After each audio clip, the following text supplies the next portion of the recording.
Doctor Shalini Agarwal की कहानी सच्चे संघर्ष और हिम्मत की मिसाल है। 2014 में ब्रेस्ट कैंसर का सामना करने के बाद उन्होंने न केवल अपनी जान बचाई बल्कि अब दूसरों के लिए प्रेरणा का स्रोत भी बन गई हैं। कैंसर के इलाज के दौरान 2 बार कैंसर का लौटना, इसके बावजूद उनका हार न मानना और संघर्ष करते रहना एक अद्भुत उदाहरण है। उनकी सफलता की कहानी अब उन लोगों के लिए उम्मीद की किरण बन चुकी है जो कैंसर जैसी गंभीर बीमारी से जूझ रहे हैं। डॉक्टर शालिनी अब न सिर्फ खुद स्वस्थ हैं बल्कि एम्स और मेदांता जैसे प्रमुख अस्पतालों में कैंसर के मरीजों के लिए काउंसलर का कार्य कर रही हैं। उनकी प्रेरणा और मार्गदर्शन से 200 से अधिक मरीजों ने कैंसर को मात दी है। इंडियन कैंसर सोसाइटी द्वारा मथुरा वृंदावन के लिए ब्रांड एम्बेसडर चुने जाने का सम्मान उन्हें उनकी मेहनत और समाज के प्रति उनके योगदान के लिए मिला है। आज वह कैंसर रोगियों के लिए प्रेरणा देने के साथ साथ उन्हें अपनी बीमारी को हराने की ताकत भी प्रदान कर रही हैं। जी, क्या नाम है आपका? मेरा नाम डॉक्टर शालिनी अग्रवाल है, मथुरा महुली रोड से। और लोग बाग मुझे बहुत ही प्यारा नाम दिया है, आयरन लेडी। तो इस नाम से मुझे पहचाना जाता है। मैं लास्ट स्टेज कैंसर की विनर हूँ और 2014 लगभग आज से 11 साल पहले मुझे कैंसर के बारे में पता चला। तो मैं सबसे पहले यही कहूँगी कि कैंसर अपने आप में इतना भयानक शब्द है कि अच्छे से अच्छा सकारात्मक विचार वाले व्यक्ति को भी वो कैंसर तोड़ के रख देता है। और कैंसर से डरना नहीं, लड़ना है। कैंसर के बाद ही मेरी असली जिंदगी शुरू हुई है, मैं ये कहूँगी। कैंसर ने मुझे जीना सिखा दिया। तो जब 11 साल पहले मुझे कैंसर हुआ तो मेरे बच्चे का उस समय जन्म हुआ था। तो उसी समय हमें ये पता चला कि कैंसर तो मुझे है और मेरा बच्चा भी स्पेशल चाइल्ड है जो वो बोल नहीं सकेगा आगे चलकर। तो परिस्थितियों ने इतनी बुरी तरह हमें तोड़ के रख दिया कि क्या बताएं। उस समय कोई भी हमारे सपोर्ट में नहीं था, जो इस समय एक मानसिक सपोर्ट चाहिए। तो मेरे हस्बैंड जो एक सरकारी अध्यापक हैं, वो स्कूल में पढ़ाते हैं, तो वो एक दिन की छुट्टी लेकर रहते थे घर पे बच्चों के साथ। और उस समय मेरी जो छोटी बेटी थी वो 4 साल की थी, बड़ी बेटी 6 साल की थी और ये बेटा मेरा पैदा हुआ था। सोचिए उस समय हम जच्चा थे और ये सब परिस्थितियां हमारे सामने आई। लेकिन उस समय मनोबल इतना हाई था हमारा कि कोई बात नहीं, कैंसर ही तो है, वो भी सही हो जाएगा, इतना भयानक नहीं है। हमें इसकी भयानकता के बारे में उस समय पता नहीं था। तो मथुरा में जब जब हमने ट्रीटमेंट कराया तो सब यही कह रहे थे कि नॉर्मल है। लेकिन जैसे ही हम दिल्ली में एम्स में हमने अपना शुरू कराया टेस्ट, वहां निकला लास्ट स्टेज का।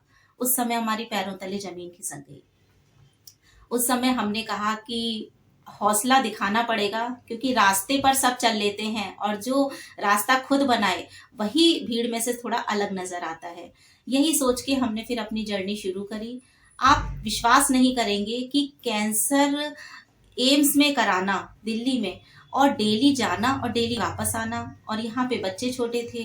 पूरा काम मॉर्निंग में हम करके जाते थे। सुबह 4 बजे की हम ट्रेन पकड़ते थे और उसके बाद रात को 9-10 बजे तक आते थे, घर में सारा काम करते थे। उस दौरान हमारे साथ कोई भी नहीं था, लेकिन पता नहीं एक अद्भुत शक्ति हमें हर पल ये महसूस होती रही कि एक अद्भुत शक्ति है जो हमारा हर पल साथ दे रही है। तो दौड़ के ट्रेन पकड़ना, फिर टिकट निकलवाना, घर आना, घर आके सारा काम करना, सब होता रहा। बीच में ऑपरेशन हुआ, कीमो हुई। उस समय मायके वाले साथ गए थे और सपोर्ट भी किया था उन्होंने, लेकिन ये पॉसिबल नहीं है कि हर कोई हर समय, क्योंकि हमारा रोज का काम था दिल्ली जाना और डॉक्टरों का क्या है, कहते थे कि नेक्स्ट डे आना। तो बहुत बहुत परेशानी होती थी। तो फिर भी हमारे मन में कहीं ना कहीं एक ये थी कि दिल्ली आज तक घूमा नहीं है, तो इसी बहाने हमें दिल्ली घूमने को मिलेगा। तो आप विश्वास नहीं करेंगे कि इलाज के बहाने हमने दिल्ली, बम्बई टाटा मेमोरियल और तिब्बती यूनानी मेडिकल है वहाँ पर, जहाँ यूनानी लोग में कैंसर की दवाई देते हैं, धर्मशाला तक हम अकेले गए। क्या ये चमत्कार नहीं है? तो वहाँ पे भी पूरा इलाज हमने कराया, सब कुछ सही रहा। फिर उसके बाद हमारा दोबारा कैंसर रिटर्न हुआ। उस दौरान हमें कुछ इंडियन कैंसर सोसाइटी की लोग मिले जो कैंसर के लिए काम करते हैं। तो उन्होंने हमें अपने साथ जोड़ा और हम उनके साथ फैशन शोज करना शुरू कर दिए। आज 11 साल में लगभग हमने 18 फैशन शो साल में 2 बार करते हैं और कैंसर पेशेंट्स के लिए फंड रेज करते हैं। इस दौरान हमें एम्स के डॉक्टर से बहुत सारी जान पहचान हुई, उनके साथ हम स्पीच वगैरह देने लगे और जगह जगह सोशल सर्विस में भी हम जाने लगे।